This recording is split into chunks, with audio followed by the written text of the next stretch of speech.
i gyd i'r cabinet, 10 o gloch dy Mawrth, 9 o mis Mehefin. Mae'n ddim yn braf, lle'n dweud bod hi'n braf chwaith heddiw, dyna fo. Felly mae'r tywydd ma'n troi allan. Okay, we'll start the meeting. On the agenda, first one, apologies. No apologies. Second agenda item, declaration of interest. Members will be aware of the requirement under the Council's Code of Conduct to declare any personal or prejudicial interest in respect of any business to be considered at today's meeting. Such interest should be declared now or as soon as the councillor affected becomes aware that they have a personal or prejudicial interest in today's business. All members declaring an interest are required to state clearly what the interest is and to advise whether it's a personal interest or a personal and prejudicial interest as defined in the Code of Conduct. Any member declaring a prejudicial interest is required to leave the chamber for the duration of the business and can take no part in the proceedings.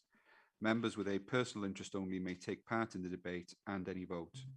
If a personal or personal and prejudicial interest is declared today that has not previously been disclosed and recorded, the councillor concerned will be required to complete and sign a declaration of interest form, which is available online.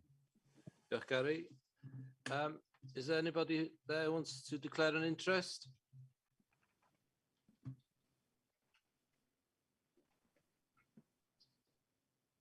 No? Okay, thank you for that. We'll go to agenda item 3, urgent matters. I've asked Nicola just to give members an update on the latest on the COVID situation in Denbighshire. Nicola, please. Diolch, Leader. So as of, sorry, am I echoing? Yes, you've got feedback, yeah. I'll turn my camera off, apologies. So as of mid-June, Wales, as you will all be aware, we are seeing an increase in cases and also positivity rates. England has already seen several weeks of rapid growth. So as with previous waves of coronavirus, Wales is a couple of weeks behind. The increase has been particularly highest in young people who have not yet been vaccinated and who typically have more social interaction. The level of uncertainty is higher than ever before during the pandemic because we cannot be certain how much the vaccination programme has broken the link between infection, hospitalisation and death. Welsh Government and Public Health Wales expect it will be another 2 to 3 weeks before we know what to expect and the trajectory of the virus. As of yesterday, Denbighshire's rolling 7-day average was 104.5 per 100,000 population, which was an increase of 27% from the previous week. That's against a Welsh average of 53.1.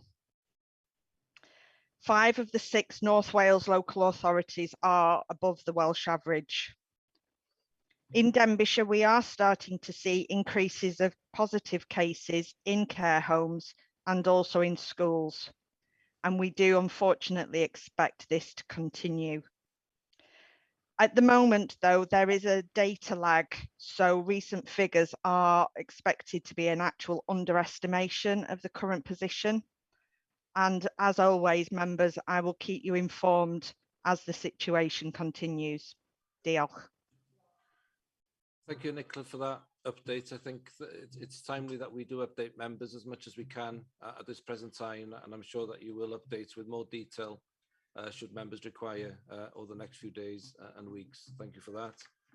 Okay, agenda item 4 are the minutes of the meeting held on the 25th of May. First of all, for accuracy, please, page 7, 8, 9, 10, 11, 12, 13, and 14. For matters arising, page 7,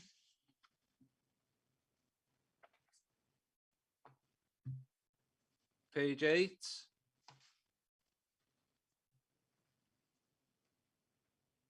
nine,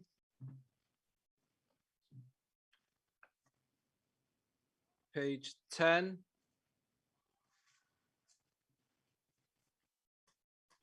11, page 12, 13, and 14. Thank you. Will someone move that they are correct, please? Thank you, Julian. Somebody else? Yeah. Tony, Mark? Okay, thank you. Everybody in agreement with those minutes? Thanks very much. Okay, agenda item 5, mental health in the workplace. Julian, could you lead on this, please? Yes, thank you. Thank you very much, Leader. Mental health obviously has always been an important topic. So I'm getting some feedback here. Can you hear me? Yes. Yeah, okay. Mental health has always obviously been a very important topic, and it's never been more so than over the last 15 months with the impact of lockdown and everything else. The plan that's in front of you today is for developing support for mental health in the workplace. The reports cover a number of areas. We are a signatory to the Time to Change Wales pledge, and there's an action plan contained within the document for that. There was a draft new policy, and then there were some guidance documents, one for managers, because obviously there will need to be a change in culture in terms of how managers deal through these issues, and also a further guidance document for managers in terms of how they hold those sometimes difficult conversations over mental health. Clearly, it's in our interest as a good employer to improve mental health awareness throughout the authority, to tackle the causes as best as that we can of any workplace stresses and that might take place in the interests of our staff, and to create a good workplace environment generally. I referred to the Time to Change Wales pledge. This is a public declaration which we have already signed up to as an authority. We're committed to taking whatever action that we need to reduce the stigma surrounding mental health, and we have formally signed that up, and that is contained within Appendix A in your packs, together with an action plan as to how we're actually going to go about delivering that. And that's based around training, having employee champions in place, surveys. As I say, we've got additional guidance for managers, a mandatory e-learning situation there, and continuing the work we've done to put in place mental health first aiders. So all of that will we hope help us to be able to deliver on that pledge. The second document is in Appendix B, which is the draft mental health in the workplace policy. And again, I'm not going to go through it in word for word there. Hopefully you've all read that. But that is there again to develop that positive culture that we need to put in place in order to support our employees and everyone else involved with the organisation. And then appendices C and D are those two guidance documents I referred to in terms of assistance for managers in being able to deliver on this agenda. Excuse me. In line with the way we operate on developing these policies, this has been developed in good conjunction with our trade union colleagues, and was approved by the JCC back in May unanimously to come to ourselves for approval. So I think as the general introduction, I think that's all I wanted to say, Leader. I think we've got Louise here from HR, if Louise wants to go through any of the policies in any greater detail. Otherwise, we're quite happy to go to questions. Thank you, Julian, for that. Louise, would you like to add to Julian's opening remarks there? No, I think he's covered it all mainly. We've got the policy and the guidance for managers to support our staff. And the other point just to raise really is that we have got quite a detailed plan, 12-month communications plan. It's going to be a rolling 12 months. So every month we have got awareness sessions for mental health policy, for our mental health strategy, and domestic abuse, which is the next item on the agenda. So we're going to try and keep it alive and keep raising the awareness through the next 12 months. That's all I want to add, really. Thank you.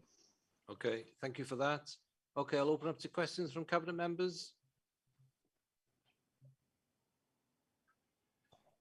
Could I just start with one possibly in terms of the pledge, which we welcome, and the response has been really clear. In terms of the past 14, 15 months where people have had to work from home, regardless of whether they wanted to or not, has this emerged as a more difficult issue to deal with? The mental health in the workplace, and have you been able to accommodate some of the new challenges that working from home has provided? That's to you, Louise. Yeah, we have had a few more challenges during the pandemic, and we've already started some of the training for managers. We've started training managers on having difficult conversations. We've also trained up some new first aiders. We've got parts of SLT also on board in that. And I know one of our SLT members has been very active in the training, and this has enabled him to have these difficult conversations. So we're already seeing some of the training that we've started is enabling managers to support employees more in the workplace. Okay, thanks for that. Okay. Brian? Yeah, I've got my camera off, leader, but all sorts of problems with the connection this morning. Can you hear me all right? Yeah. Yes, yeah, we can hear you, Brian. I think I've got a rat in the drain pipe or something. It's blooming unbelievable. But the question from me is, and I can't see the papers, unfortunately, but obviously managers are going to be rolling this out. Is there enough support for managers in the work they've got to do to roll this piece of work out? And obviously it's an excellent document, it's an excellent piece of work, but apologies if the answer's in the papers that I can't see, but what support is there for managers to roll this out to the workforce? Thank you, leader. Okay, thanks, Brian. Louise, please. Okay, we have in the pack, there is some guidance there for managers, and it's some basic guidance on how to have difficult conversations. So that's sort of the first point of contact really with any of these issues, is trying to enable our managers to understand what type of conversations they have. So the guidance has been specifically drawn up in that way, and we also have the HR business partners and specialists that work very closely with all managers and our schools as well, with any topics that arise regarding mental health or stress in the workplace. Okay, that's great. Okay with that, Brian? Unfortunately, I caught some of it, not all of it, but I'm sure the answer was okay. Caught the tail end there. Thank you. Thank you, Louise. An element of that, Brian, I covered in the report, which you're unable to see at the moment. So, right. Okay, thank you. I was comfortable with that response. Okay, any other? Mark Young? Yeah, thank you, leader. I'll turn my camera off. It's just a question. They talk about mental health first aiders and wellbeing champions available. So during lockdown, have people been accessing this, and is that working well? Because working from home makes that more challenging, I would guess. So just that question, please, leader. Yes, we have got we are starting the work now to identify the champions within the services, but we have got a number of first aiders already trained, and the training it's really good detailed training, and there's a number of us officers in HR that have actually put some of these skills into use. Excellent, thank you.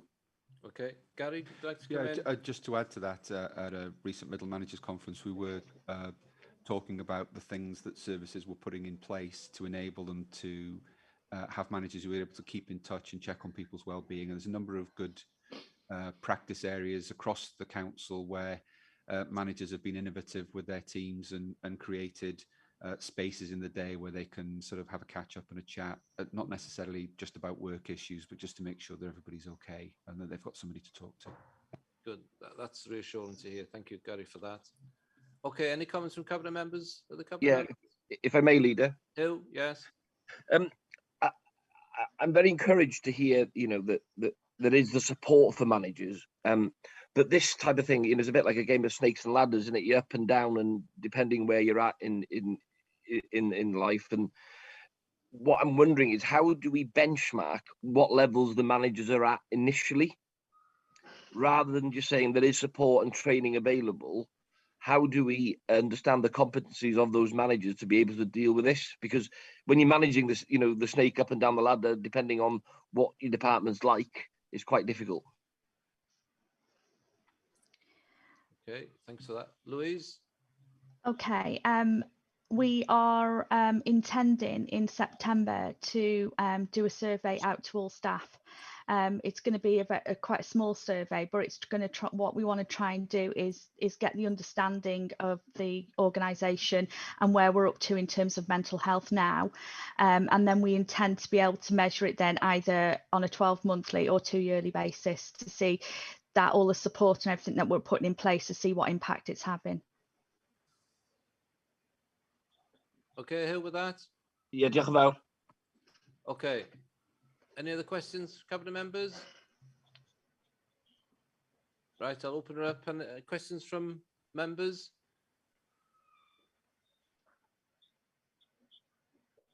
No, that looks pretty clear.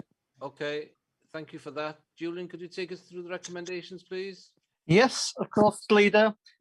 In that case, the recommendation is that the mental health policy, mental health guidance for managers, and guidance on holding a sensitive conversation about mental health are adopted by Cabinet on behalf of the Council. I'd move those. Thank you, Julian. That's been moved. Seconded by Mark Young. Everybody in agreement? There's nobody against. Okay, thank you, Julian, for that. We'll go to the next agenda item, which is agenda item 6. The Act to Reduce Domestic Abuse. Invite Councillor Mark Young, please. Thank you, Leader. And I'll turn my camera off so you can hear me. Can you hear me okay? Yes. Yeah, okay. Yeah, Act to Reduce Domestic Abuse. This report provides a brief update on progress on Act to Reduce Domestic Abuse, corporate priority, and also includes a draft domestic abuse policy for the adoption by Cabinet today. The final business case for the Act to Reduce Domestic Abuse priority was agreed in October 2019, and although this work was delayed initially on the project due to COVID, since September 2020, considerable progress and good work has been made. The project was made up of 13 work streams, and the project was concentrated in the last 6 months on 9 of these work streams, which are included in the report today. The remaining work streams will be progressed in the next financial year.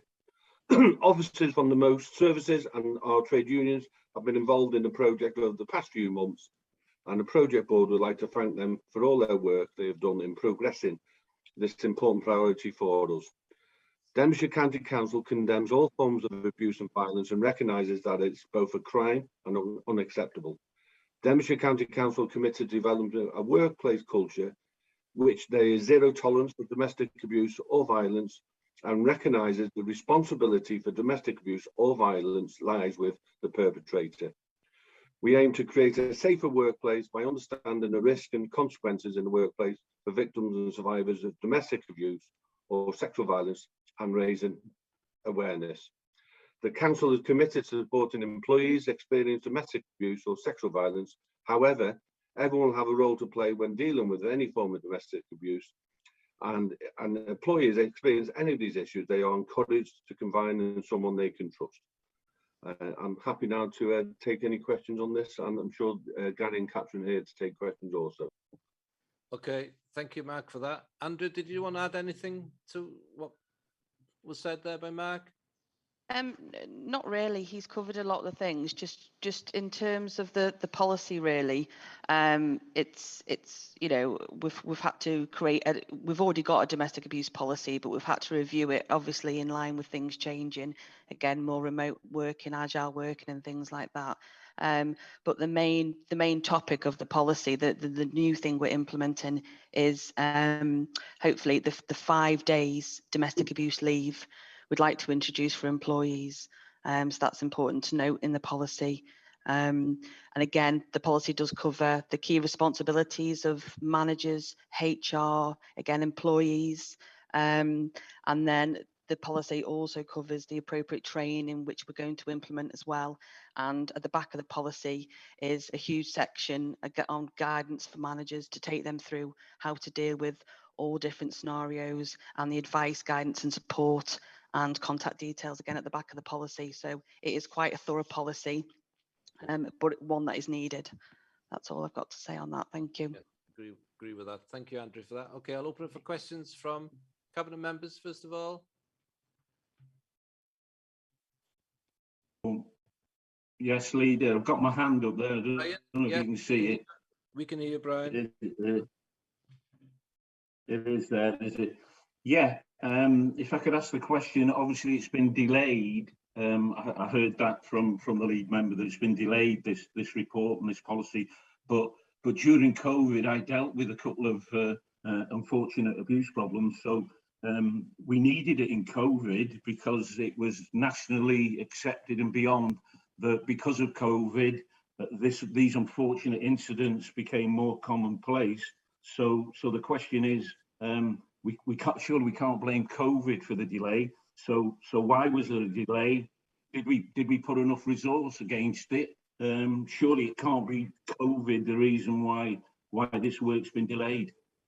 Thank you, leader. Okay, thank you, Brian. Gary, would you like to come in on this, please? Yeah, I think the issue in terms of the report is that some of the work on the Act to Reduce Domestic Abuse priority was delayed initially because of needing to work with partners, etc. The policy, as Andrew explained, we already had a domestic abuse policy, but as part of the work being done on the reducing domestic abuse priority, it was decided we needed to refresh and reinforce the policy. And so that's why we're bringing it here today. So there already was a policy. This is just a new and improved version of the policy with the key additional element of domestic abuse leave. Okay, that's very clear. Give that, Brian. Yeah, well, I hear that and accept that we had a policy, but if we want to use COVID again as a platform for debate, surely we should have put more resource in to get it improved quicker because it was needed. It's still needed today, but it was needed 12 months ago, wasn't it? Because when we were getting into COVID, it was clear that all these events of unfortunate abuse were happening. Okay, thank you. Yeah, leader, can I come in there, please?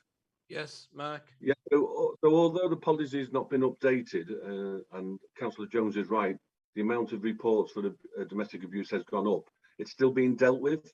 So regionally, I sit on the regional board who works in this area and within Denbighshire.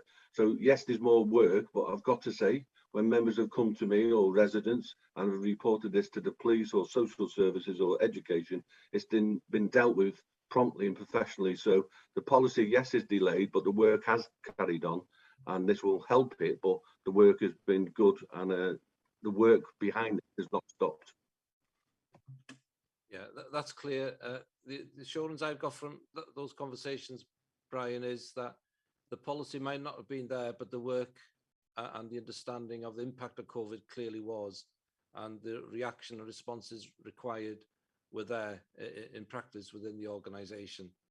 So I'm comfortable that and assured that nothing was lost because of the pressures of COVID during that time. Okay, are there any other questions on this? Yeah, can I just come in, please, Hugh? Yes. Just the lead member just said the cases have gone up. So how many cases have we dealt with over the last 12 months? And how much have they risen by? And a second question, you say there was a policy in place. So what is the fundamental difference between the old policy and the new policy now? Thanks. Okay, I'll ask Andrea to come in on this, please. Andrea, could you respond to that? Yeah, no problem. Basically, that there isn't much change. However, again, during the period of COVID, what we've learned through this process, and through the cases we are dealing with and the issues we have in HR and the support we're giving managers and employees, we've been able to use those scenarios to inform this new policy as well. So it has been a learning for us all. So in this new policy, again, we've introduced this 5 days domestic abuse leave to enable to support employees. They can use that leave, whether it's in a block or days. They can do so as they wish.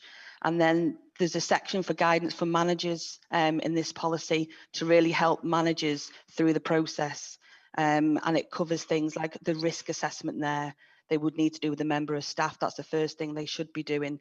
There's a manager pathway flow chart with the process again. If it's the perpetrator we're dealing with in the workplace, or if it's the victim. So there's 2 different pathways there, and managers are quite clear which way to take. There's the referral process there, and it's quite clear on what the ask and act process is as well. So it's this policy, again, the policy has always been there, but this policy is more thorough, it offers more guidance, and it's all in one place. So managers don't have to go and look for it, and employees don't have to go and look for the information as well. Thank you. Okay. Yeah, I asked the lead member, he said the numbers have gone up. What were your numbers, Mark? Yeah, thanks for that. I send out an update, and my last update not only gives all the figures, it also an area I wasn't happy with, which was stalking in the authority. So it delves into the details. So I'll resend that to him, no problem. That does go out off me quarterly. So I'll resend that with all the details, no problem. Thank you. So what are the figures today, as we stand today then? I haven't got all the figures. On that particular issue here, the increase in those figures are in the next agenda item. If you'd like a further conversation of that, and I've had a discussion with the lead member on those increases, and there is a rationale as to why those figures have gone up, which are reported in the next agenda. It's about 7%, leader, but as I say, my report goes into the detail behind that number. I'll answer that if the question comes at that point. Yeah. Okay. Thank you. Okay. Any other questions from members on this one?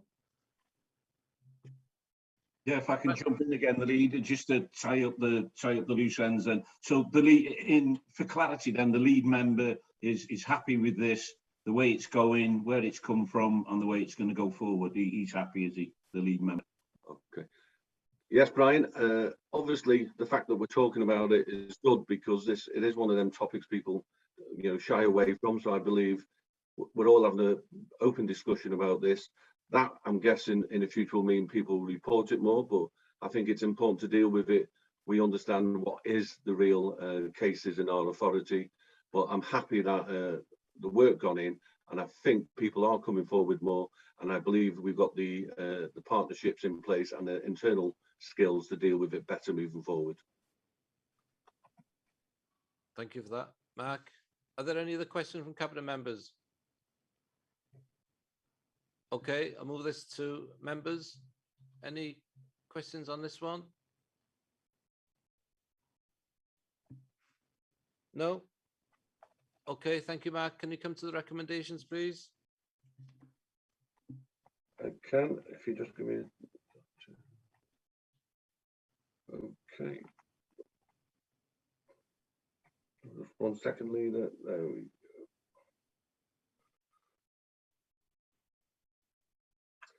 Okay, the recommendations are 3.1. The domestic abuse policy for employees is adopted by Cabinet for the council.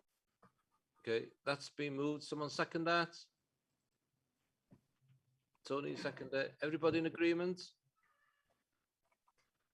Or should I ask? Nobody's against? Good. Okay. Thank you for that. Agenda item 7 is the annual performance review 2020 to 21. Julian, please. Thank you very much again, Leader. This is a report which has considerably grown in length over the years, And that's essentially due to the fact that the report now covers data which used to be contained within a number of separate documents which were reported at various times over the course of the year. So it now meets our obligations under a number of recent pieces of legislation, including the new Local Government and Elections Act. Obviously, the significant bulk of the report refers to the corporate plan projects and an update in terms of how we are going about delivering that key plank of our policy development. For the first time this year, as well as a new section which fulfills our requirements with regards to self-assessment under the new Local Government Act. The report itself, and I'm not going to go through obviously each individual page, it starts off with a section on how the corporate plan essentially has been funded. We obviously can't have any document issued without some references now to the impacts of COVID. Then, as I say, the bulk of the report deals with the corporate plan, and it's broken down by priority area, and then a look forward to the next 12 months. Then the sections dealing with sustainability, equality, Welsh language, and we have excerpts from the current project register and risk register as well, and also updates from any external regulators' reports which we have received. And finally, it also contains the national data sets as well for those performance indicators which are nationally benchmarked. I'm going to ask Nicola in a second to take you through some of the highlights from the report. Just to feedback, I was asked when we took this to performance scrutiny a couple of weeks ago for some breakdown on individual scheme costings within the funding section of the report. That's still being drawn together. I know there were particular questions relating to the highway spend and education spend. Obviously, the highways service spend will include expenditure that we have had on the new Denby recycling depot and the East Rill flood schemes, two large capital schemes, which is why it's quite a high number there. And education its spend has probably been lower than we would have anticipated at the beginning of the corporate plan spend because of delays, not anything to do with ourselves, I hasten to add, in terms of authorization on the Band B of 21st Century Schools projects. But once that data is fully compiled, I will respond accordingly to the member, because I know the member's here, so I didn't want him to think that I'd forgotten about it. So I think that's all I wanted to say as an introduction. So if I can hand over to Nicola now to take you through some of the highlights. Thank you very much, Bore da pawb. I'm afraid my internet connection is a little unstable, so I'm not going to switch my camera on this morning, if that's okay. Just wanted to explain that. Okay, thank you very much. So today we've got the annual performance report for you, which we bring every year. This will also be going to council for ratification next Tuesday. So today I don't intend to cover the report in an awful lot of detail, but in order to leave room for debate, but I will showcase elements when I present this to council next week. As an overview, progress against our housing ambitions is good.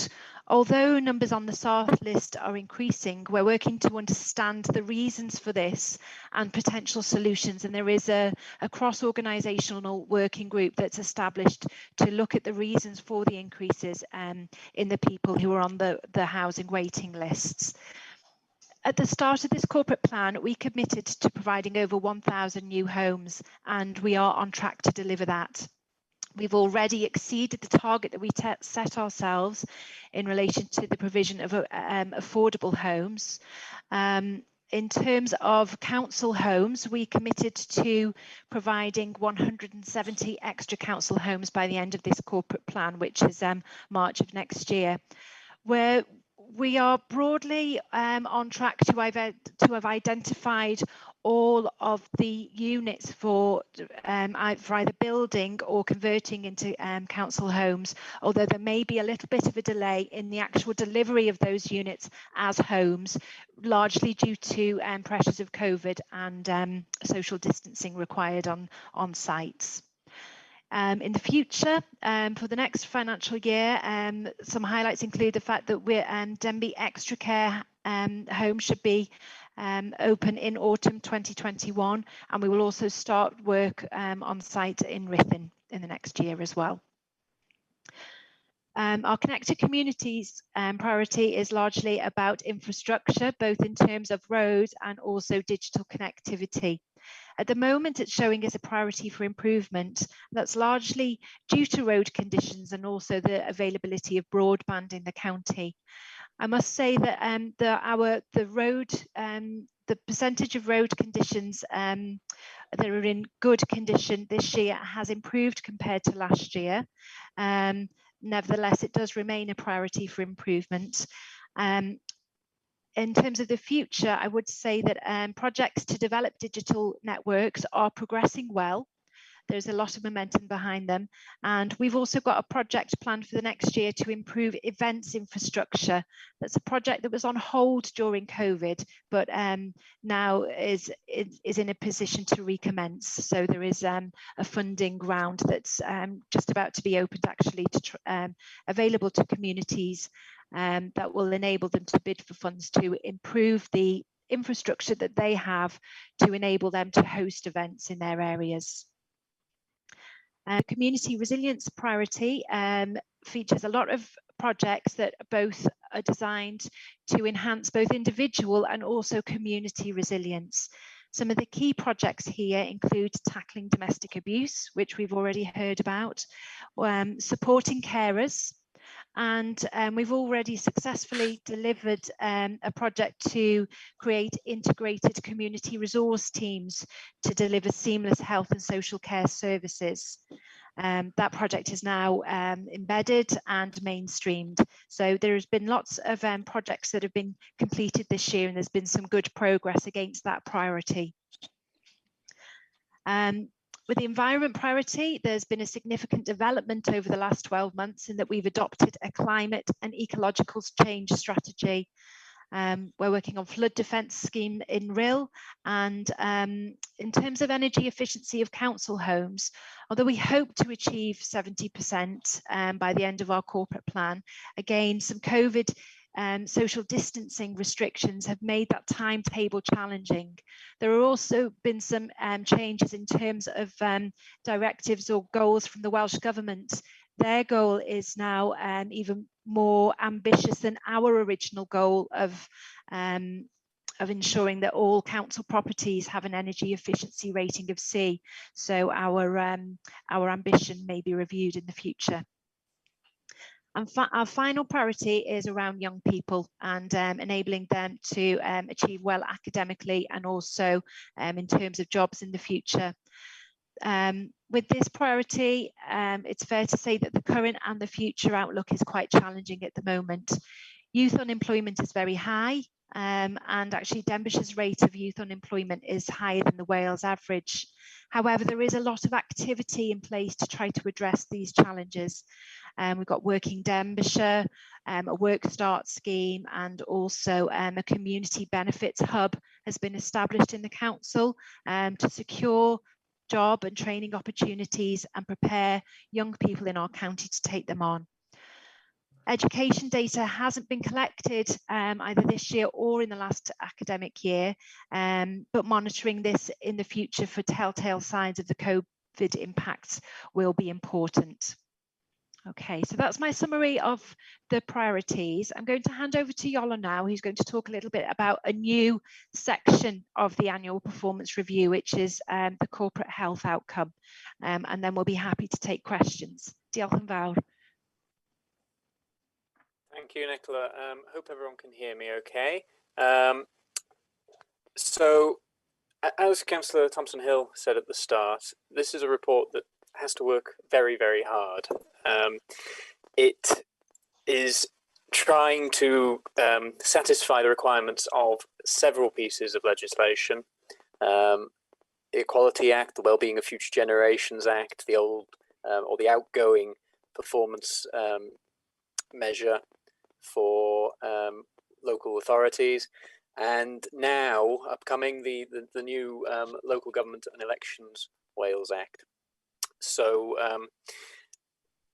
you'll see in the report the new section called Corporate Health, which starts on page 188 of your agenda packs, page 72 of the document itself.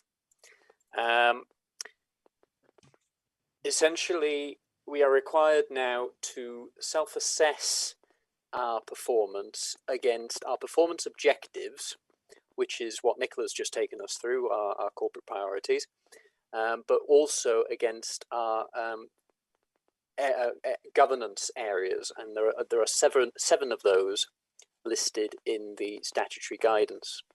So the section on corporate health has been structured around those 7 governance areas, including a set of data that was agreed with SLT, and the leader and Councillor Thompson-Hill gave input to that, which tries to set the context to which we as a council are delivering our performance objectives. So I'm not going to go into the detail of the corporate health section, but I think critically, the thing we're required to draw together at the end of it is some conclusions about what we need to do to improve. So you'll find at page 100 of the document, page 216 of your packs, essentially a list of actions, key actions that we as an authority need to progress over the next year to address certain challenges that we're facing and improve as an authority. So those are listed there. I think that's all I wanted to really say on the corporate health section. Otherwise, I'm happy to hand over to members. Okay, can I thank the three of you for the opening remarks on this pack, which has a lot of information in this, I have to say, and it's really important as well. And progress has been made. We did set at the beginning of this council an ambitious corporate plan. We put things in place where it was difficult to progress or achieve a lot of the things in there. So it's good to see that progress has been made in some of the things. I'd have been a bit harsher with some elements around the digital connectivity because it's not totally dependent on us, I have to say. But I do just have a slight concern with the corporate health outcome, which is accountable to legislation beyond us, if I can put it like that, because we always have to remind ourselves that this was a plan for us as members of the council based on a firm engagement with the residents of Denbighshire. So it's important that we always reflect on progress in relation to their aspirations as well, and that we shouldn't lose that in terms of the emerging challenges that happen beyond our control. While we need to be aware of it and play a part in that, it's really important that we don't lose sight of why we're here as a council, in particular that we don't undermine or underestimate the engagement and the expectations of residents. I just wanted to make that point, if I can just keep that one a little bit in check. I'm sure you're going to put me right on that, but I just want to get the balance right on that particular element of the report, if I can say that. I don't know if you want to respond to that, Yolo. I think I would agree entirely, and I guess that has informed the reason why the corporate health section is actually behind the performance objectives rather than in front of it, because, you know, critically, we have consulted with the public about what we should be delivering as a council, so therefore it is at the forefront of the report. That's a really good diplomatic answer, Yola. Thank you for that. Okay, I'll open for questions from Cabinet members, please. Mark? Yeah, thank you, Leader. Just two questions. When you read the document and then you see that projects which are on target, is it reasonable to say that the Riffin extra care housing is on target? Because when you read the document, it doesn't feel like that. So just some clarification on that.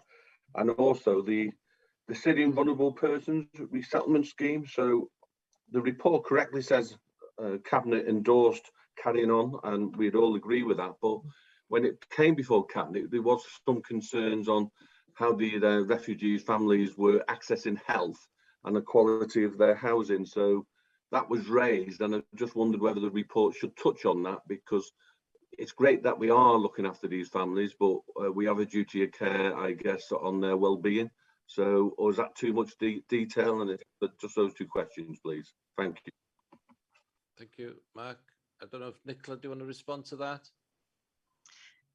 Yes, I can respond to that about the extra care. So in terms of the Riffin extra care, it has experienced obstacles. There have been some challenges in terms of securing a contractor, which have been the obstacles. However, overall, there is confidence that the project will be delivered within the timescales or that progress will start within the timescales of this corporate plan. So that's the rationale that we've received anyway.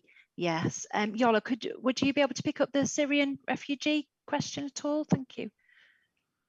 I think if Councillor Young would really like to push for an additional sentence or something to be added, then I'm happy to receive that. I would say the report has already been submitted for council, so the change wouldn't feature there. It's a difficult balance with a lot of these things. I mean, we could go chapter and verse on every single project in here, you know, and as we've said, it's a big report already. And I would probably say as well, Cabinet's debate on that would have been minuted and is public record anyway. Okay. Okay with that, Mark? Yeah, I think the point is on that.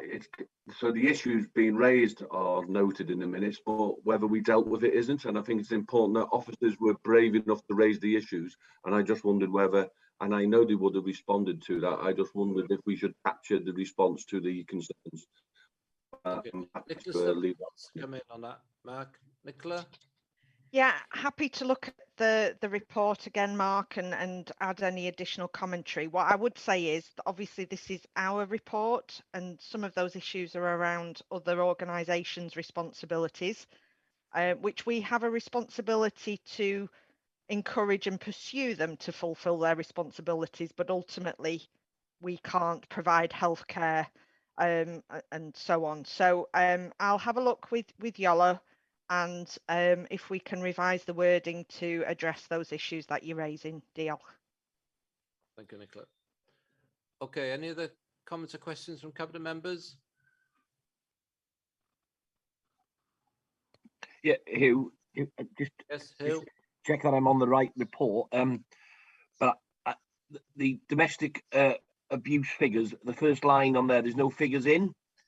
So the remember quoted as a 7% increase. I'm just wondering of what, because there's the reoffending figures in there, but not there seems to be blank, or is it just my page? Okay, I don't know if Nicola, do you want to clarify that position, or Mark, on the information in the report? It's page 159. There's an empty box.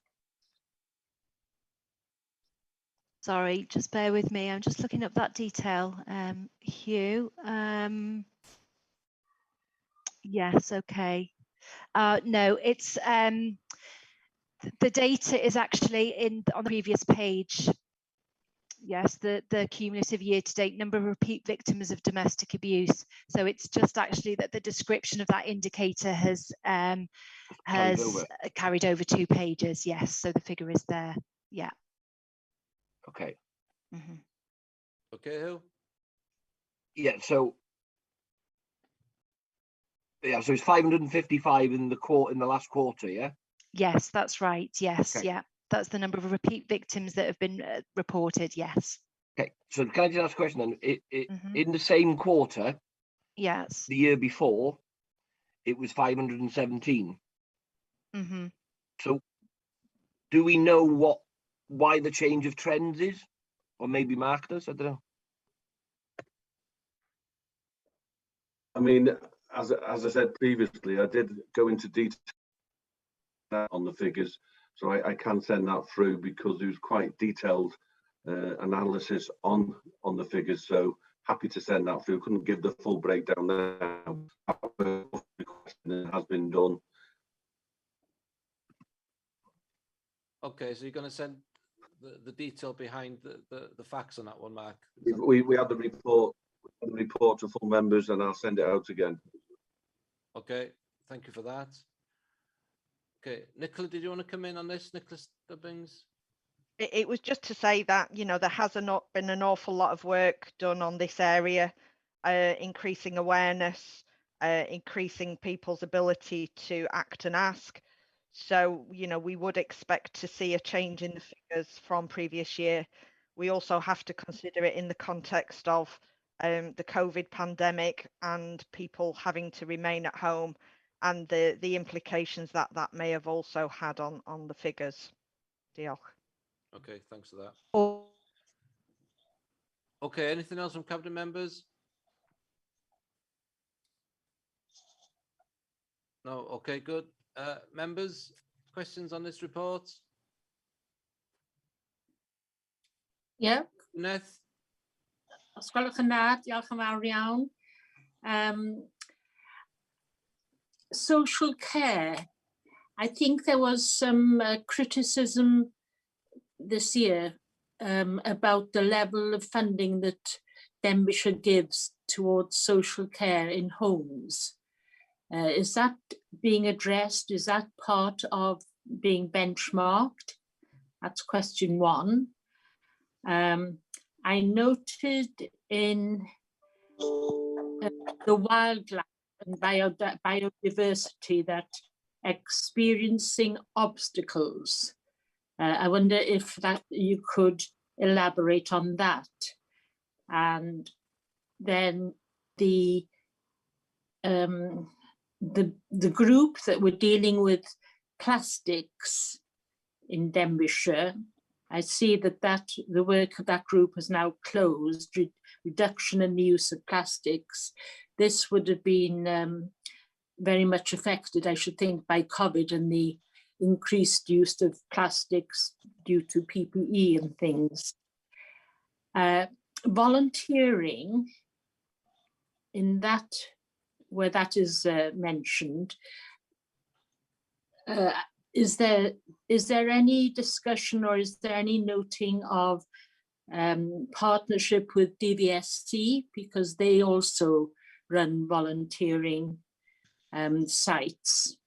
And then finally, obesity, looking at with children, that seems to, how can we improve that? Okay. Diolch, Gwyneth. Yeah. I'll ask Nicola Stubbins if she can respond to some of them, and then we'll go from there. Diolch. So in terms of the social care funding, we do work on a regional footprint with the fees group, and we do compare and contrast. It is based on market, and you know the fees that we have paid have increased over time and increased above inflation. but it is something that we are considering, we're looking at, but it does very much depend on some of the work that's being done with Welsh Government around funding for social care, which is happening obviously at a national level. In terms of obesity for children, you're absolutely right, Gwyneth, this is an issue of concern. Prior to COVID, we were actually planning on holding a regional event, bringing together practitioners from across all of children's services, health, education, youth services, social care, primary care, and so on, to look at the issues affecting children and why there are issues, particularly in this region. So that is something we do intend will get back on track at a point in time. It hasn't gone off the agenda, it's just been paused for now. Diolch. Thank you for that, Nicola. Okay, Graham, can you respond with the plastics group, please? Plastics, yes, of course, Leader, thank you, Gwyneth. Yeah, the plastic group has stopped. They've done their work. It was a task and finish group, so we felt that it considered the work that it had done. Actually, with the development of the council's climate change and biodiversity strategy, the work from the plastic group has been assumed into that strategy.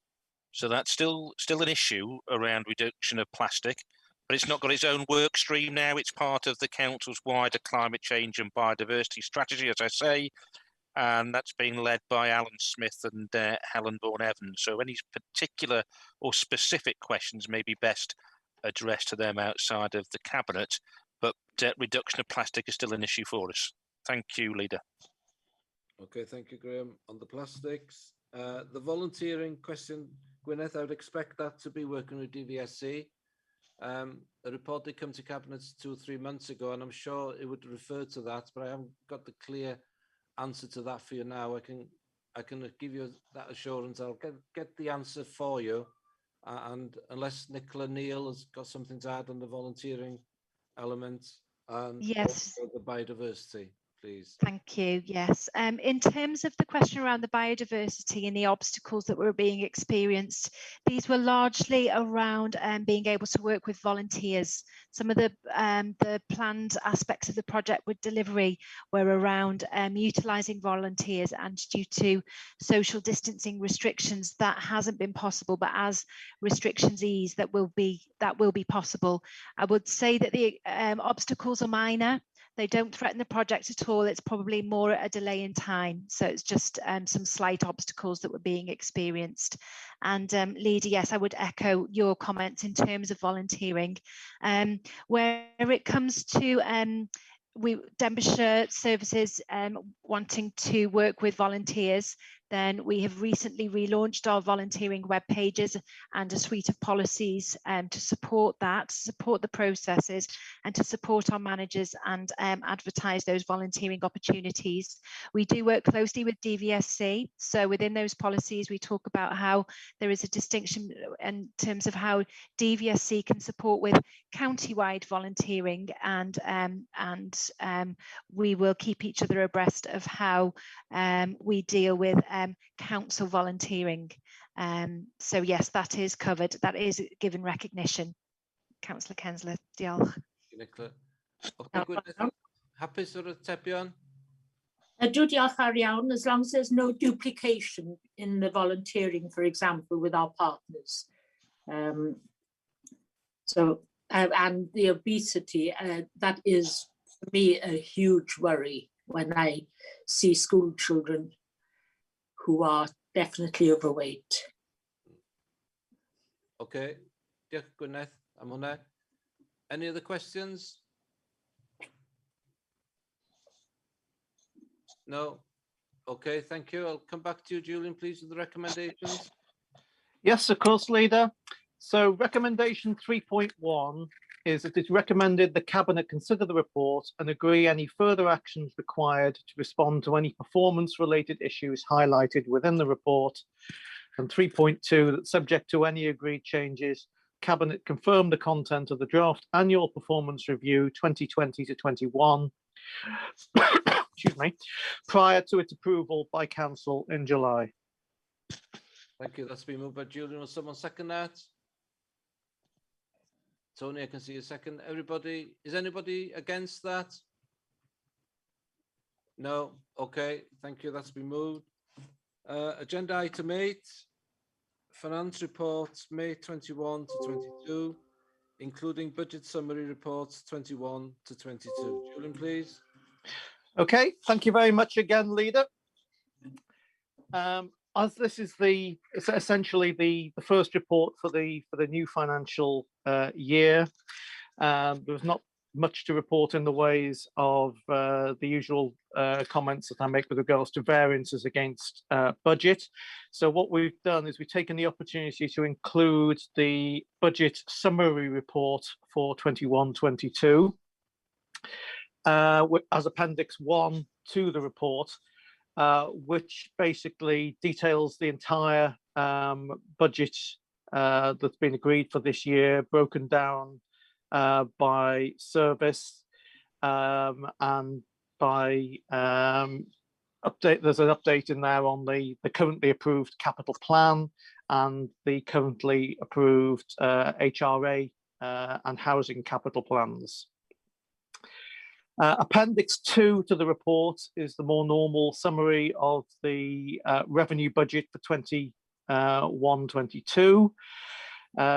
Which is a net figure of around about £216 million. And the current figure that we're projecting is an overspend of £708,000. You'll see within the detail of the report there that refers to the Education and Children's Services Service, who are projecting that overspend.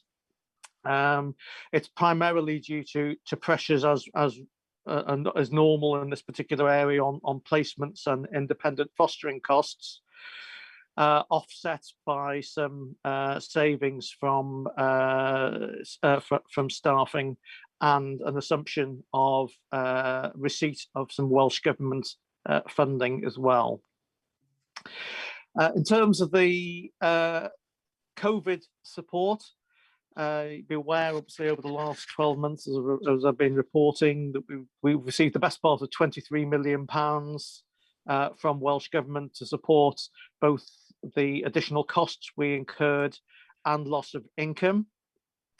We've received confirmation that there will be support continued at least across the first 2 quarters of this financial year to support any continuing costs relating to COVID, and we will continue to claim everything that we are able to back from that available funding.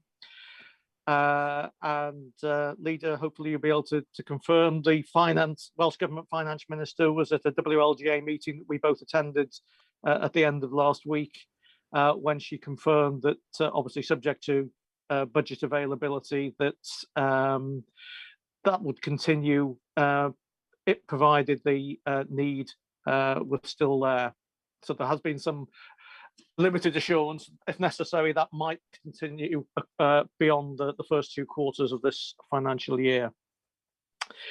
In terms of corporate issues, just again to flag up the usual ones that we do at this sort of time, potential reductions in income from council tax, which comes together with increases in take-up for the council tax reduction scheme. They were funded; those shortfalls were funded last year for us, but obviously, if those continue to be impacted in this financial year, there may be pressures that we will have to face, and also there will be the ongoing discussions about pay awards, which will need to be factored in. In terms of one of the recommendations that's in front of yourself, if you look in section 6.9 of the report. It refers to the debate we had at last Cabinet, where we agreed to support bids being submitted as part of the Clwyd South bid against the Levelling Up Fund. There was a requirement under that for us to put in a 10% match funding, which for those elements which fall within Denbighshire's remit would be about £423,000. There's some external funding that's been sourced around about 173,000. So there will be an additional requirement of approximately £250,000 of capital allocation in order to provide that match funding element. And the recommendation, obviously in front of you today, is that we approve that going forward. In terms of the capital schemes, the detail again is attached in the papers. There's nothing that particularly needs to be highlighted at this stage in terms of any particular issues that I need to bring forward at this point. So, Steve, I don't know whether there's anything you wanted to raise at this point. Otherwise, quite happy to go to questions. Thanks, Julie. No, just one thing really, just on the back of you mentioned in the Q3 or Q4 or the ongoing help from Welsh Government, we've been asked for to submit estimates really of what we think might be required in those 2 quarters. It is really difficult at this stage because it is all dependent on, you know, what happens with the pandemic, etc. But so that fits in with what you were saying. Actually, they will continue the help if required in the final 2 quarters. Okay, thank you for that. Yeah, given Julian's point there that there is this continuous commitment, and I have to say the relationship with Welsh Government's been good. It's been open and honest. Support we've had over the last month has been quite significant, I have to say. That said, the settlements, and you referred to that due to better than average financial settlements, it's still really not enough when you look at the corporate risk register in the previous report and the financial challenges that we face and the investment required to move the authority forward. We need substantial investment from Welsh Government to help us move along at the pace that we would like. And I do have a slight concern in that we'd slipped from the top quartile of settlements to about average. I hope that trend does not continue when we end up in the bottom quartile, because the variance of the settlement has been quite significant, hasn't it? From I think about well over 5% to about 2%. And I hear the impact that has had on the authorities which are in the bottom quartile. It is quite stark at times. So hopefully we're doing all that we can to make sure that we are not in the bottom quartile of settlements, because that could be quite significant. But the support so far has been good. The recognition of our pressures has been good.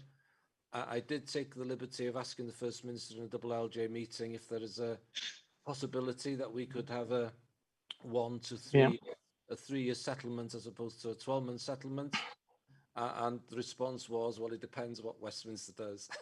So that's fine. It's beyond our control, but it's right that we do raise that, because a 3-year settlement would help us plan differently and better. And also the other challenge that we will face, that everyone else faces, is that there's a high risk that the settlements from Welsh Government will not be here until about November, I think, was it, Julian?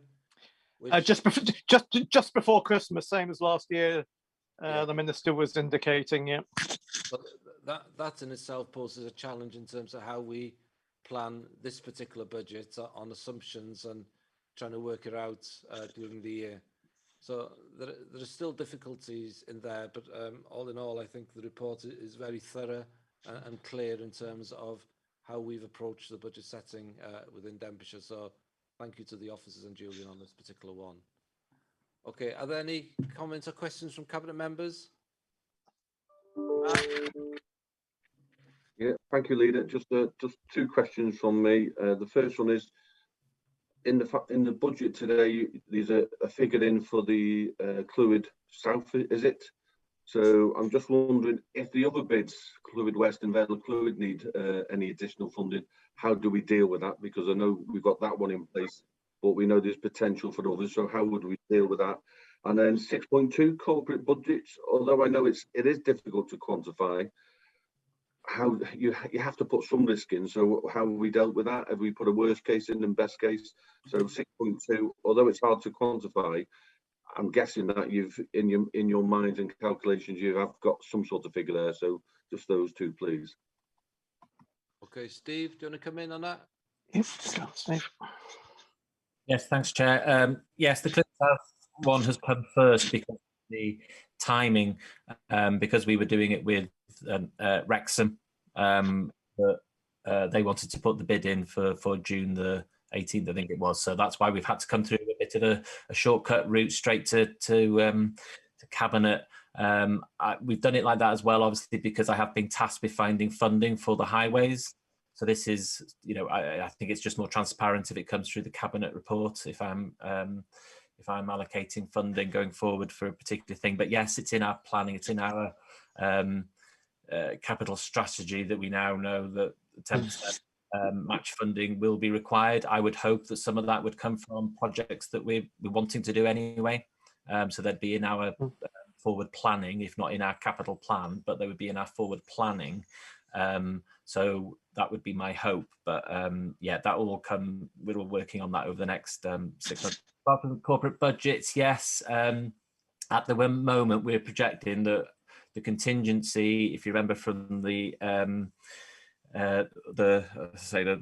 slightly better than projected settlement last year, we actually built in a contingency, and at the moment our projections are that the contingency would cover it now, but we are still hoping that Welsh Government will recognise that pressure, as they have done last year, and they actually gave us over 700k for the council tax pressure in particular, and the CTRS they funded on a monthly basis. So yeah, just another thing on, just for, if I can, Chair, just on the those settlement figures, just to put some context into that. Over the last 8 years, our average settlement is about 0.45%.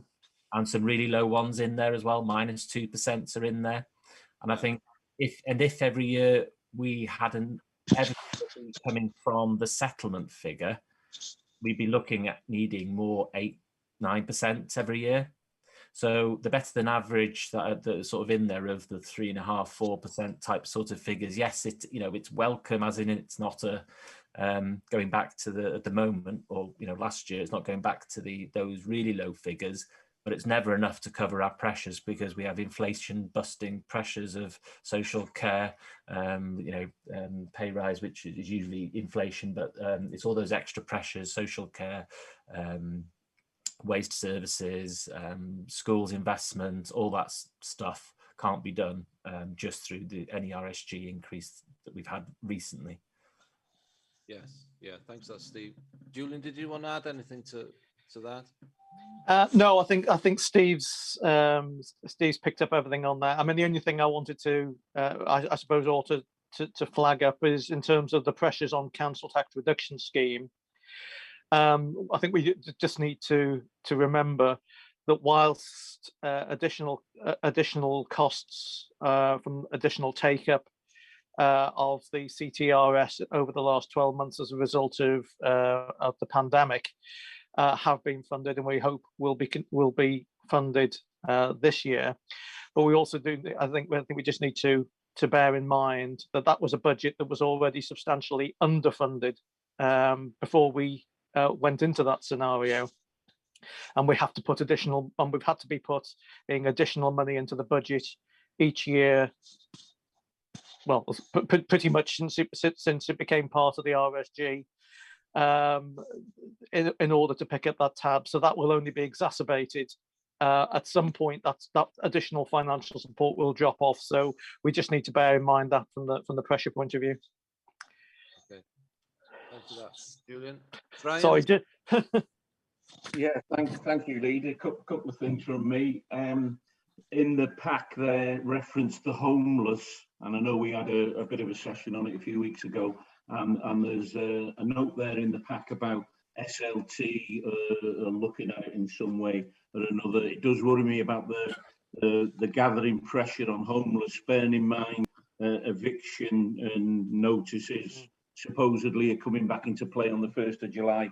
When are we likely to see some forecasts in respect to Denbighshire's homeless position, and is it going to create a major financial pressure during the rest of this council? When is that information going to be on the table to look at, and what will be the suggestions on how we can combat that?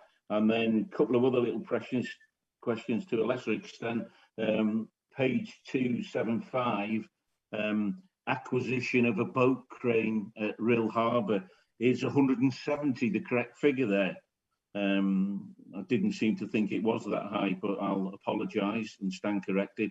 And also, just above that, on that page 276, there's Harbour Empowerment 7. Is that a licence to allow us to dredge the harbour, is it? That's 7K. Thank you. Thank you, Brian. Steve, I've seen you raised your hand up. Would you like to, could you respond to one or two of those questions? Yeah, of course. Yeah, on the homelessness one, yeah, there is a subgroup chaired by Graham, myself, Liz, Emlyn, Phil, obviously, are all on that group to try and identify ways to help reduce the pressure. Just for information, the pressure is factored into the 2.5 million that we put through as a budget pressure this year. So we know that costs have increased, and it's whether they've increased by more than what we gave as additional budget in the pressure.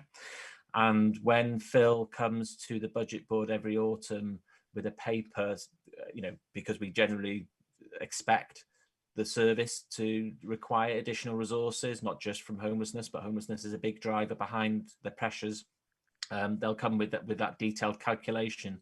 They're just going through, I mean, I think the actual increase in cost on a cash basis is about between 700 and £1 million, depending on how much grant we assume we're getting. But as I say, we have put in 2.5 million, and that was factored into that base budget pressure that we put in, and it all depends on what that movement is in year, and that's why we're flagging it as a risk. At the moment, it's showing an overspend of an increase in costs of what we were expecting, and there's a pressure in to cover those costs. As far as going forward, the group is looking at providing council-owned accommodation in various forms that would help the individuals have a better level of care and service, but also reduce the costs on the service, because we'd be in charge of that accommodation. That's the plan. I don't know, Graham might want to say a little bit more about that, but so that's what we're aiming to do. As far as the detail, they are, I mean, to be honest, the pages you're referring to is the budget as approved in February. So that was part of the budget that was approved by Cabinet and Council in February. I'd have to go back to see whether those were still estimates where still viable. I can check and come back to you on those two particular queries, Brian. The only thing with the budget book is that it's a snapshot. It is as approved by Cabinet at that point, and we're now in June, close to July.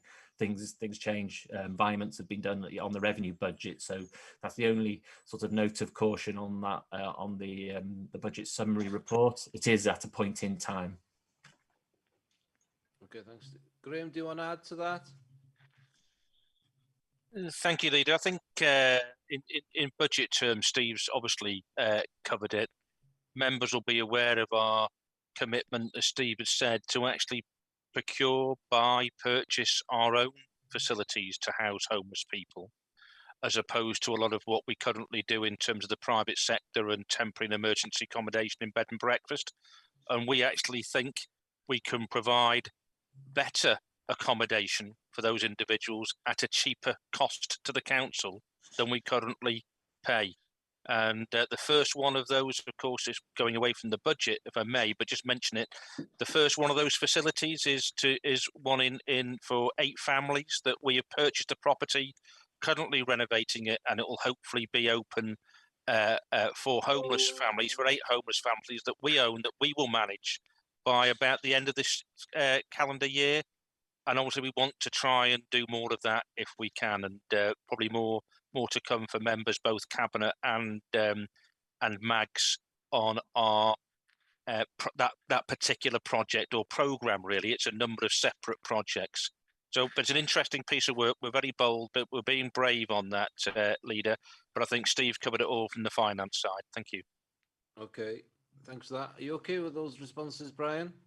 Yeah, I'm okay with it. It just seems to be, I mean, obviously it's not in my portfolio, so you might raise the question, why am I raising questions? But sitting here near to the beach in sunny Rail, it's always cropping up for me. It's cropped up this week, sitting in a meeting, well, I say sitting in a meeting, I sat with a person yesterday talking about homelessness, and it worries me that supposedly on July the 1st, and have we got an account of this? What would happen if we've got an extra 100 homeless cases to deal with by the middle of July? You know, where's the provision? Where's the plan? If that, hopefully it doesn't happen, but I don't think it's been over exaggerating. If evictions come into play on July the 1st, you could be looking at that sort of number in Denbighshire that you've got to deal with. And how are we going to deal with it and at what cost? But that's not for today, I don't suppose. But I'm only coming from a genuine interest and concern point of view from all of this. Thank you, Leader. Okay, thanks for that, Brian. Any other questions or comments from cabinet members? No? Okay, I'll open up to other members. Comments, questions? Sorry, Leader, Julian didn't answer about the cost of the crane and the impoundment order.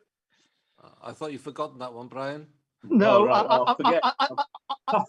I think Steve said he would actually provide the detail to Brian in his response. But I mean, certainly, I'm no expert in this, but I know the empowerment notice is the cost of actually essentially we have to apply to whatever the governing body is in order to actually have a formal harbour, and that will be the cost of that, the 7,000. Yeah. And I haven't got the specific detail on the boat crane. I know it was a bid that came to SIG some time ago now, and I think from memory there were 2 options depending on lifting capacity, and I think we decided that we would go for in order to improve the possible use of the facilities at the harbour, that we would go for the higher spec crane. But in terms of the actual specific detail of what the cost was, I could only assume that the figure contained in there is the actual figure. But Steve has said he will investigate that. Yeah, I haven't got a problem with the crane. It's a lovely crane. I sit there and look at it. It's a lovely crane. I only asked the question. To shave off anybody else asking the question. So it's a lovely crane, and you're right, Julian, it could come in very useful down the line, perhaps. Thank you. Okay, thanks for that. Are there any questions from other members?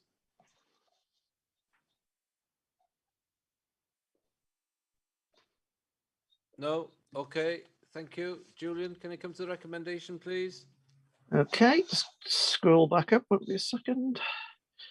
Okay, so the recommendation 3.1 is that members note the budget set for 21-22 and progress against the agreed strategy.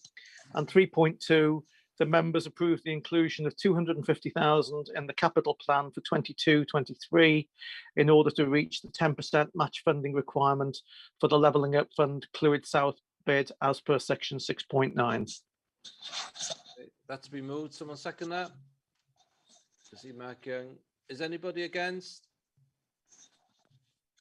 No. Okay. Thank you. That's been moved. Thank you, Julian, for that. And Steve, agenda item 9 is the forward work plan for cabinet. Gary, please. Yes, just set out there, Leader, the plan for July, September, October, and November. So as you see, it's populated.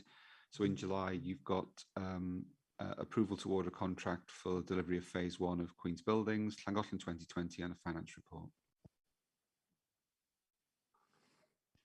Any comments from cabinet members on that agenda item? No. Okay. Thank you. And that concludes. Leader, Graham. Sorry, Oh, Graham here. Yes, just Graham. just on that Llangollen 2020. There's like to be public interest, so we'll probably be a number of members of the public who will be wanting to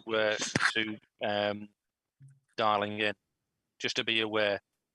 Okay, we'll plan that accordingly. Yeah. No, just to be aware. Thank you. Yeah. Okay. Thank you. Right. That concludes the meeting. Can I? Oh, Thank you all? sorry, Leader, can I jump back in? I've got my hand up, Leader. Yeah.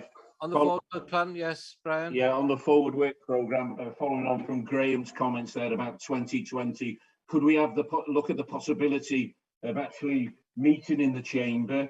Because as Graham says, there is going to be some representation from Llangollen, and it would certainly be better if we could meet in person in the chamber on this particular item.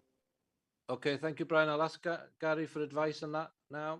Well, at the moment, our position is that we're running our meetings remotely until the advice changes, but certainly take a look at the position depending on the circumstances at the time.